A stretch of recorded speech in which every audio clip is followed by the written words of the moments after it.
궁전에 그 프랑스에 있는 베르사유 궁전에 화장실이 없다 그런 이야기를 제가 학생 때 듣고는 정말 그럴까? 그랬어요. 그렇게 아름다운 궁전 안에 어떻게 더러운 변소를 만들 수 있느냐 하고 아예 화장실을 안 만들었다고 하죠. 그게 사실이라고 하네요. 그랬더니 어떻게 되겠어요. 사람들이 필히 볼일은 보아야 하는데 화장실이 없으니까 아무데나 어떤 숲풀 같은데 그 정원 안에 이런 데서 볼일을 보아가지고 더 그 궁전이 나중에 관리가 되지 않았다 그런 말을 들은 적이 있어요. 성경은 아주 아주 오래된 책이잖아요. 베르사유 궁전은 불과 몇백 년 전 얘기지만 성경은 가장 최근에 지어진 것이 예수님 시대의 2000년 전이니까 뭐 모세 시대나 아브라함 시대나 이런 걸로 거슬러 올라가면 거의 뭐 3500년 전 뭐 이렇게까지 올라가거든요. 3500년, 4000년 전. 이게 정말 옛날이에요. 이게 근데 그렇게 옛날에 그 사람들에게 하나님께서 주신 말씀들을 기록한 책이 여기 있는데, 오늘날 이게 지금 현대의학이나 어떤 현대과학으로 보았을 때, 그 위생의 관념 있잖아요. 질병을 예방하기 위해서 우리 요새 이제 코로나 때문에 손 씻기, 뭐, 이렇게 위생 관리, 또 사회적 거리 두기 뭐 이런 거 하잖아요. 전염을 예방하고 건강을 지키기 위해서. 근데 그 옛날에 하나님께서 이스라엘 백성들에게 위생에 관한 것들을 가르쳐 주셨거든요. 제가 그 재밌는 이야기를 오늘 준비했습니다. 특별히 신명기 있잖아요. 신명기는 모세가 이스라엘 백성들을 데리고 그 출애굽을 해가지고 광야에서 40년 동안 지냈던 그 이야기, 특히 이제 그 40년 거의 채워갈 무렵에 모세가 마지막으로 죽기 전에 이스라엘 백성들에게 하나님의 말씀을 이렇게 시시콜콜하게 다 어떻게 너희들이 그 젖과 꿀이 흐르는 가나안 땅에 들어가서 살아야 할 것인지 그런 것들. 그 다음에 그 전에 하나님과 하나님의 백성들 사이에 그 광야에서 있었던 일들을 추억하면서 하나하나 짚어가면서 하는 그런 이야기들도 신명기에 많이 나와 있거든요. 이 신명기에 아주 재밌는 구절이 있는데요. 변소를 만들라는 이야기가 있어요. 여러분 알고 계세요? 이스라엘 백성들이 장정만 50만 명이라고 했거든요. 제가 경기도 안산에 살고 있는데 안산에 총 인구가 지금 정확하게 얼마인지 모르겠는데 한 60만 뭐 이 정도 된다고 제가 전에 들었었거든요. 그러니까 거기 중에서 남자만 치면은 남자 장정만 치면 얼마 안 되거든요. 이스라엘 백성들은 그 옛날에 모세 시대에 그러니까 지금부터 3,500년 전이에요. 그때 장정만 50만 명이니까 이 안산시 전체 인구보다도 훨씬 많은 사람들이 무리지어서 이동을 한 거예요. 그러니까 그 사람들이 텐트 하나씩을 각 집마다 텐트 하나씩 치고 자기 가축들만 이렇게 있다 그래도 그 사방으로 얼마나 많은 그 이렇게 땅을 차지하고 있었을까요? 그렇게 해서 하나님의 그 구름 기둥, 불 기둥이 떠오르면 이스라엘 백성들이 짐을 싸가지고 또 등짐 지고 이렇게 해서 짐승들 끌고 이렇게 이동을 했다고 하잖아요. 저는 그거를 오늘날 현대의 그 영화 이런 것으로도 어떻게 다 표현할 방법이 없다고 봐요. 정말 대단한 규모였을 거거든요. 근데 거기에 사람들이 이제 화장실을 가야 되잖아요. 화장실을 어떻게 했겠냐고요. 저도 그런 생각을 문득문득 했었어요. 마실 물, 먹을 음식 이런 것들 있잖아요.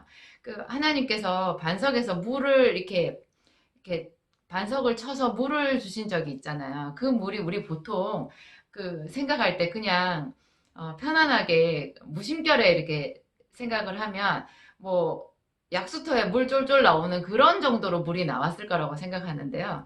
이 안산시 전체 인구보다 더 많은 훨씬 더 많은 그 사람과 짐승이 먹을 물이었어요. 그 아마 폭포수처럼 흘러나왔을 거예요. 이게 규모가 보통이 아니거든요. 근데 이게 사람들이 이제 배설을 해야 되는데 하나님께서 뭐라고 하시냐면 진영 바깥에다가 변소를 만들라는 거예요. 진영 한복판에 있었던 사람들은요, 화장실 가려면 그 많은 사람들의 텐트를 다 지나가지고 저 바깥에 진영 밖에 거기까지 가서 볼일을 보아야 되는 거예요. 이제 참 그런 부분 힘들었을 것 같아요. 근데 하나님이 아무 데나 배설하지 말아라, 싸지 말아라. 그렇게 얘기해 놓으신 거죠. 그 이유가 너무 기가 막혀요. 그 이유가 내게서 불결한 것을 보지 아니하심으로 너를 떠나지 아니하시리라 이렇게 되어 있어요. 이렇게 되어 있어요. 여러분 되게 신기하죠? 저는 제가 아주 어릴 때 저희 아버지가 중국집을 하셨었거든요. 경남 진주에서 그 기차역이 있어요. 지금은 진주의 기차역이 바뀌었다고 하더라고요. 옛날하고 제가 70년대였는데 그때 저희 아버지가 진주역 앞에 거기 광장 바로 앞에 건물 2층 건물을 짓고 거기서 중국집을 하셨었어요. 아버지가 이제 직접 요리를 하시고 그랬었거든요. 네, 저한테 한 살 아래 남동생이 있었는데 저는 그래도 조금 왜 여자아이들이 좀 더 빨리 머리가 커진다고 하잖아요. 이제 생각이 부모님이 얘기해 준 거 이런 거 좀 더 순종적으로 잘 따라하고 제 한 살 아래 남동생은 많이 개구장이었어요. 그 아이는 엄마한테 똑같은 잘못을 자꾸자꾸 저질러서 혼나고 그랬었거든요. 근데 제가 지금도 기억나는 장면이 있어요.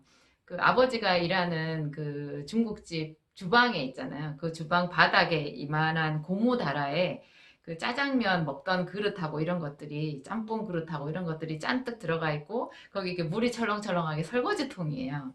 그 이제 손님들이 먹고 나면 그 그릇을 거기다 담그는데 금방금방 설거지를 못하니까 그게 그릇이 이렇게 담겨 있는 거죠. 그 국물이 기름기도 둥둥 뜨고 면발도 둥둥 떠 있고 설거지 통이니까요. 그렇게 되어 있어요.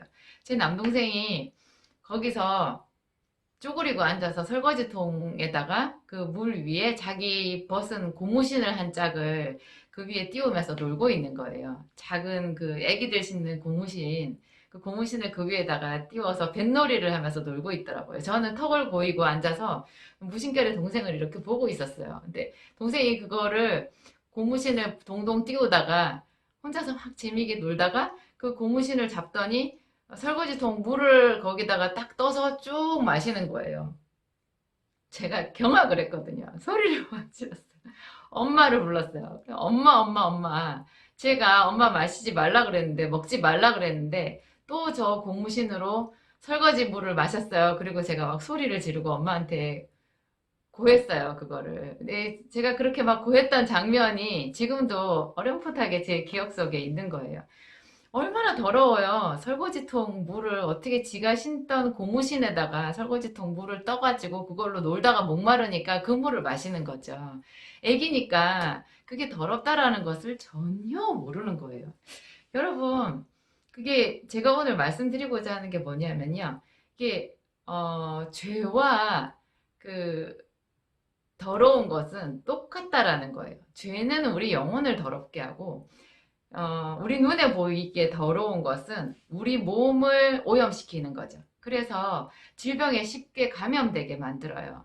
그러니까, 이런 거 있잖아요.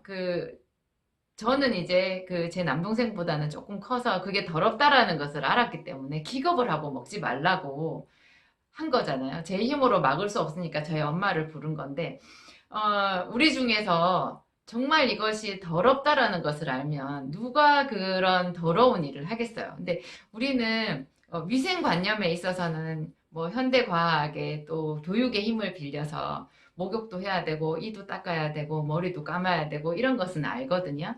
그렇지만 우리는 영적인 부분에 있어서는 어떤 게 더러운 건지를 잘 모르는 거예요.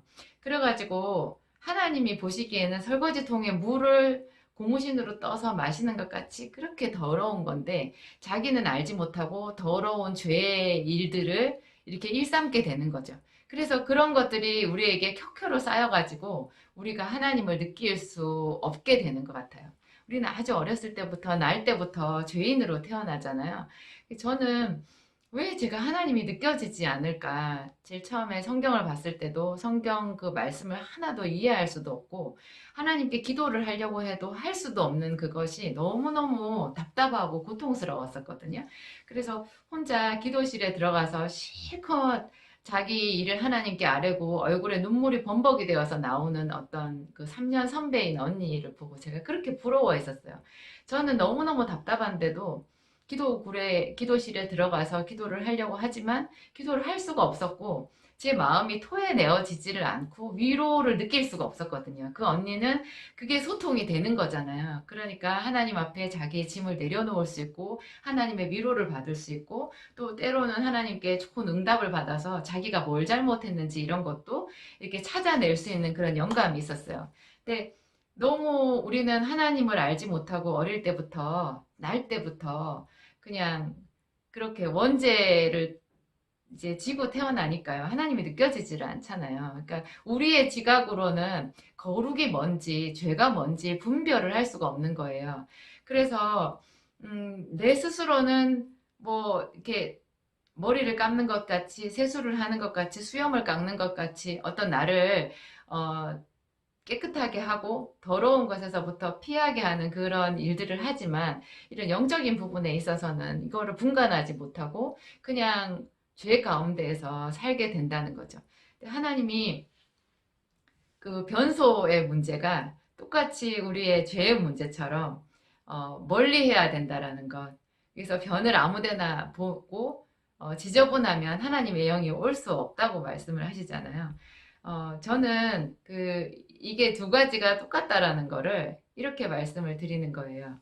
음, 어떤 사람들은요, 교회 가서 기도는 열심히 하면서 머리는 자주 안 감으시는 분이 있거든요. 자기 집 청소를 잘 안 하시는 분들이 있어요. 제가 가끔 신방을 갔을 때 정말 뜨아할 정도로 이 청소에 취약한 그런 가정들이 있거든요. 그러니까 하나님께서 이렇게 더러운 것을 보시면 그 집에 잘 못 간다고 얘기를 하는 거에서 주변 정리를 잘하고 제때 씻고 청소를 하는 이런 것도 이렇게 하나님과 친해지는 아주 중요한 방법 중에 하나고요. 물론 이제 어, 선교지에 가서 너무 취약한 곳에 가서 샤워 시설이 제대로 없어서 씻지도 못하고 이런 거하고는 또 좀 다른 문제겠지만 하나님의 백성이 자기 몸을 깨끗하게 하고 또 영혼의 정결을 위해서 항상 하나님의 말씀을 가까이 하고 어떤 것이 죄가 되는지 이렇게 분별하는 것은 정말 뗄래야 뗄 수 없는 중요한 방법이다. 이런 생각이 들었어요. 또 더러운 것을 이렇게 우리가 분별해 내지를 않고 이를 잘 닦지 않거나 자주 씻지를 않거나 뭐 이렇게 하면 이제 병에 걸릴 수 있잖아요. 그러면 병에 걸린 그것도 사실은 불결한 거라고 얘기를 하거든요. 병에 걸린 것이. 그래서 성경에 보면 병자들은 어떤 병에 걸려서 몸에 이렇게 염증이 생기고 고름이 나오고 유출이 생기면 하나님의 성전에 들어갈 수가 없다라는 그런 구절들이 많이 있어요. 문둥병 환자도 굉장히 더러운 거고 열병에 걸린 것도 사실 정결하지 못한 거거든요. 근데 사람들을 정죄하려고 이런 말씀을 드리는 게 아니라 여러분들 생각해 보세요. 복음서에 예수님이 열병에 걸린 베드로 장모의 손을 잡아서 일으키시는 장면이 있거든요. 그리고 문둥병 환자들의 손을 잡아주시는 장면들이 참 많이 있어요. 그러니까 예수님은 거룩한 분이잖아요. 정말 흠없이 거룩하신 분인데 병에 걸려서 말할 수 없이 부정한 상태에 있는 사람들. 그 사람들이 육신의 병도 있고 또 영혼의 어떤 죄들도 많이 있을 거 아니에요. 우리 모두는 다 죄인이니까. 그런 사람들의 손을 잡아주시고 그런 사람들의 눈을 만져주시고 그렇게 이렇게 만져주셨다라는 것. 그들과 함께 거해 주셨다라는 것. 그리고 마지막에 제자들의 발을 씻겨 주셨다라는 것. 이런 게 정말 하나님이 얼마나 우리를 사랑하시는 분인지 그런 거를 가르쳐 주는 것 같아요. 그리고 우리는 이런 거 있잖아요. 내가 아무리 깨끗한 옷을 새로 세탁해서 입었다고 해도 이렇게 지저분한 곳을 쓸고 지나가게 되면 그 옷이 오염돼서 더러워지거든요. 그러니까 깨끗한 것과 더러운 것이 만나면 깨끗한 것도 더러워지는 거예요.